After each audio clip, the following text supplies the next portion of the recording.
BBC에서 선정한 21세기 최고의 멜로 영화 이터널 선샤인입니다. 연인과 헤어지면 흔히 드는 생각이 있습니다. 그 사람을 빨리 잊고 싶어. 아예 없었던 일이었으면 좋겠어. 그 생각들에서 시작된 영화가 이터널 선샤인입니다. 미셸 공드리 감독의 이터널 선샤인은 헤어진 연인의 기억을 지워갈수록 더욱더 깊어지는 사랑의 이야기를 그린 로맨스 멜로 작품입니다. 기억과 사랑에 대한 깊은 통찰, 아름다운 영상과 음악으로 많은 관객들의 가슴 속에 여전히 기억되는 영화입니다. 미셸 공드리 감독은 무드 인디고, 수면의 과학 등 최고의 멜로 영화로 손꼽히는 작품을 만들었죠. 원제는 이터널 선샤인 오브 더 스팟리스 마인드로 알렉산더 포프의 시에서 따온 것이라고 합니다. 티 없는 마음의 영원한 햇빛 정도로 해석되는데요. 영화 중 커스틴 던스트가 연기한 메리가 낭송하는 시이기도 합니다.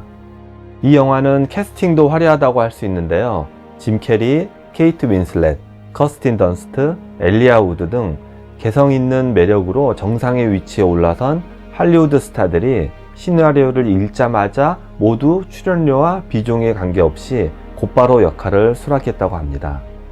코미디의 기재 짐 캐리는 소심하고 연약하지만 정이 넘치는 조엘 역으로, 타이타닉에서 우아한 모습을 보여줬던 케이트 윈슬렛은 천방지축이고 기분파지만 따스한 클레멘타인 역으로 기존에 주로 선보였던 이미지와는 전혀 다른 연기 변신도 볼만한 요소입니다. 특히 영화에서 얼굴만 봐도 웃음이 나올 정도의 짐 캐리가 내성적이고 조용한 역할과 깊은 시련의 슬픔을 표현한 눈물 연기는 놀라웠습니다.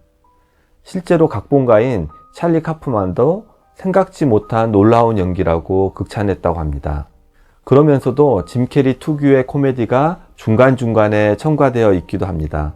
영화 촬영은 리허설 없이 즉흥적인 현장 촬영에 많이 의존하는 편이었는데, 애드립을 많이 해야 하는 배우들이 처음에는 적응하기 힘들었지만 나중에는 편안한 분위기에서 찍을 수 있었다고 합니다. 연인인 조엘과 클레멘타인은 보통의 연인이 그러하듯이 시간이 지나며 서로에게 무뎌지는 감정과 편안하지만 지루해진 관계로 괴로워하다가 결국 사소한 이유로 엇갈리게 됩니다. 조엘은 아픈 기억을 지워준다는 기억 삭제 연구소를 찾아가 헤어진 연인 클레멘타인의 기억을 지우기로 결심합니다. 기억을 지우는 과정에서 여자친구의 머리색만큼이나 다채롭고 선명한 아름다운 기억들을 발견하게 되는데, 그것을 남겨두고 싶어집니다. 하지만 모두 지워진 후 그의 대사에서 나오듯 무채색의 생활로 돌아가게 됩니다.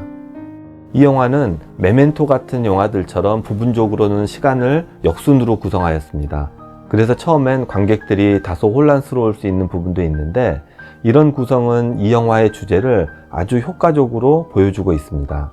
파국으로 치닫는 가까운 기억부터 권태기를 지나 죽어도 좋을 만큼 완전한 행복감의 절정기에 이르게 되면 조엘은 이 기억은 남겨달라 절규하게 되고 관객도 같은 마음이 됩니다. 결국 처음 만났던 순간의 설렘과 망설임의 소중한 기억에 다다르면 가슴을 울리는 깨달음이 찾아옵니다.